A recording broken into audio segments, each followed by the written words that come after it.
পবিত্র ঈদুল ফিতর উপলক্ষে 7 দিনের সরকারি ছুটি শুরু হয়েছে আজ মঙ্গলবার। টানা এই ছুটিতে ঠিক কবে মেট্রো রেল চলাচল করবে আর কবে বন্ধ থাকবে তা নিয়ে গতকাল সোমবার বিজ্ঞপ্তি প্রকাশ করেছে Dhaka Mass Transit Company limited.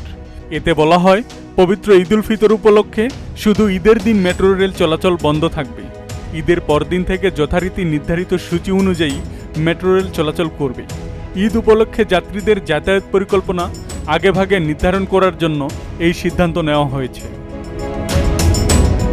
চাঁদ দেখা সাপেক্ষে 21 মার্চ দেশে মুসলমানদের সবচেয়ে বড় ধর্মীয় উৎসব পবিত্র ঈদুল ফিতর উদযাপিত হতে পারে। সম্ভাব্য এই তারিখ ধরে 17 মার্চ পবিত্র শবে কদরের ছুটি মিলিয়ে এবারের ঈদের টানা 7 দিনের ছুটি পেয়েছেন সরকারি চাকরিজীবীরা। তবে এই ছুটির আনন্দ সবার ভাগ্যে জুটেনি।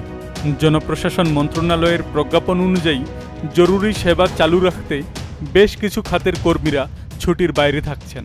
যারা অফিস করবেন ও যারা ঢাকায় ঈদ কাটাবেন তারা যেন মেট্রো রেল ভ্রমণ থেকে বঞ্চিত না হন, তাদের কথা চিন্তা করেই ঈদের পরের দিন থেকেই চলবে মেট্রো রেল।